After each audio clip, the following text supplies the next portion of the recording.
시청자 여러분 안녕하십니까? VOA 뉴스투데이 시작합니다. 미 상원 의원들은 북한이 또다시 미사일을 발사한 것은 미국의 관심을 끌기 위한 것이라고 풀이했습니다.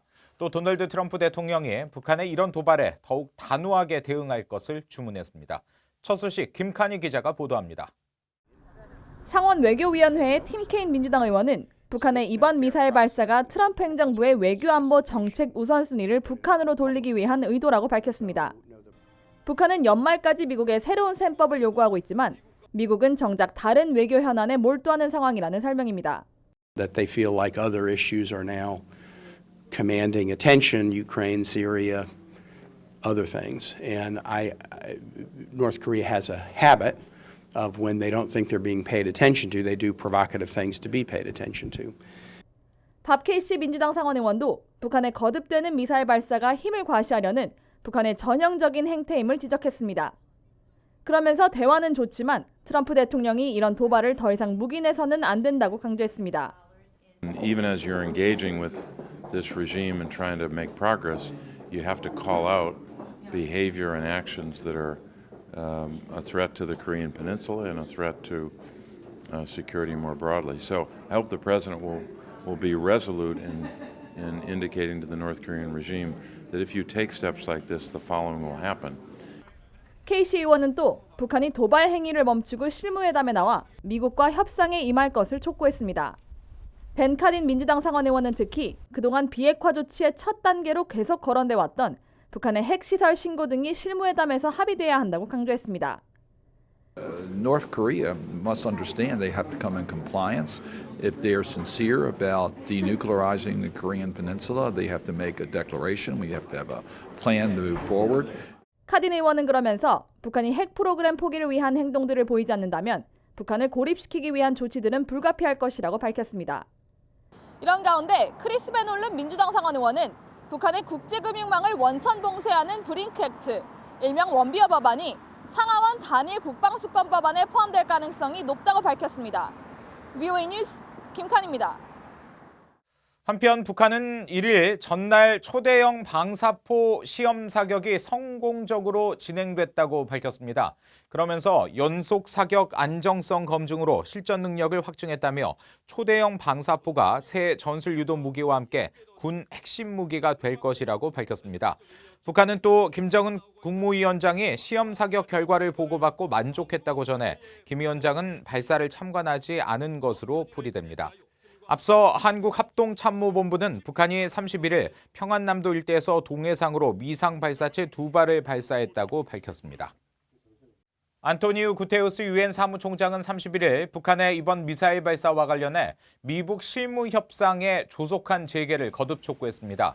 파르한 하크 유엔 부대변인은 이날 정례 브리핑에서 구테우스 사무총장은 최근 상황을 인지하고 있으며 미북 실무 협상과 남북한 대화가 조속히 재개되기를 희망한다고 밝혔습니다.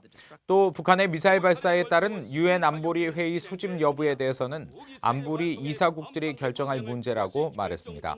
한편 국무부 등 미 정부는 앞서 북한 미사일 발사에 대한 논평 요청에 상황을 주시하고 있으며 한국, 일본 등 동맹국과 긴밀히 협의하고 있다는 입장을 밝혔습니다. 유럽연합 EU는 북한의 미사일 발사와 관련해 북한의 도발을 자제하고 비핵화를 위한 협상에 재개할 것을 촉구했습니다. EU 대변인은 31일 언론 논평을 통해 북한이 긴장 고조와 한반도 불안정을 초래하고 외교적 노력을 저해하는 어떤 행동도 자제할 것을 바란다고 말했습니다. 또 한반도 신뢰 구축과 항구적인 평화, 안보를 확립하기 위한 외교 과정에 다시 참여하기 위한 조치를 취할 것을 기대한다며 이런 관점에서 미북 실무 협상이 재개되는 것이 중요하다고 강조했습니다. 그러면서 유럽연합은 북한 핵과 대량 살상 무기, 또 모든 사거리의 탄도미사일 프로그램을 완전하고 검증 가능하며 돌이킬 수 없는 방식의 폐기를 이루기 위해 노력하고 있다고 덧붙였습니다. 미국 내 전문가들은 북한의 이번 미사일 발사가 연말까지 제재를 완화할 것을 미국에 압박하기 위한 것이라고 풀이했습니다. 또 도발 수위를 점점 높여서 핵과 장거리 탄도미사일 실험도 재개할 수 있다는 경고라는 해석도 나왔습니다. 김영교 기자가 전해드립니다.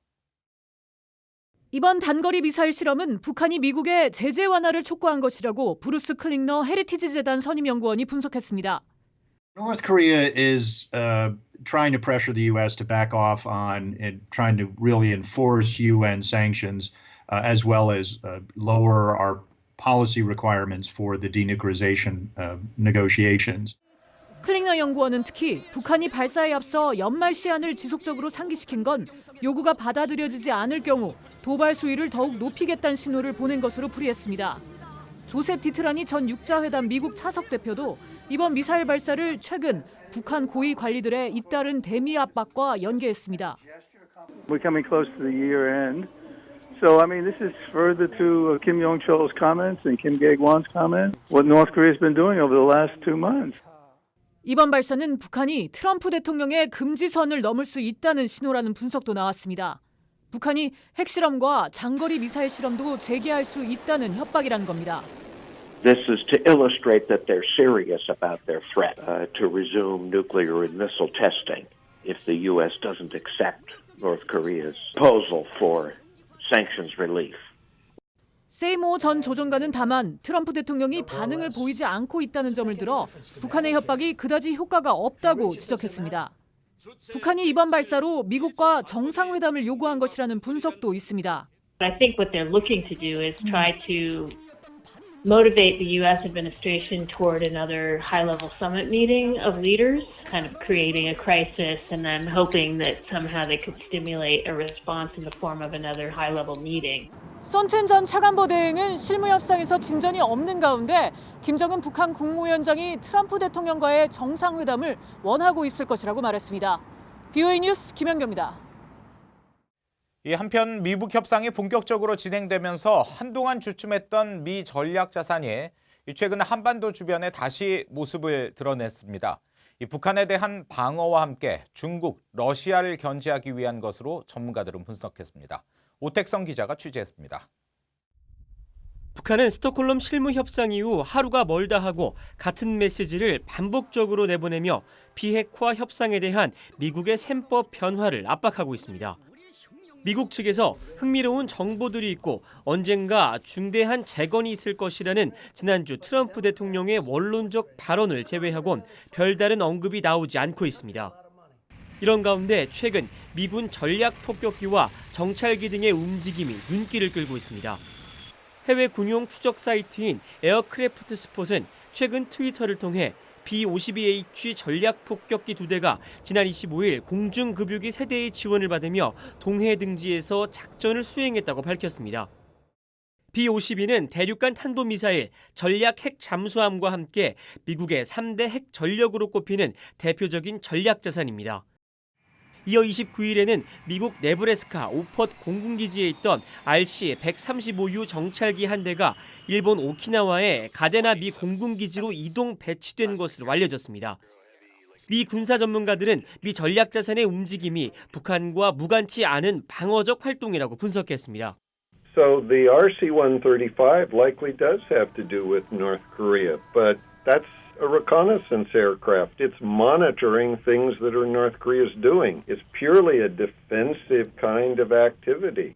그러면서 폭격기 등의 전술 비행이 북한의 도발을 자제하는 효과가 있다고 지적했습니다.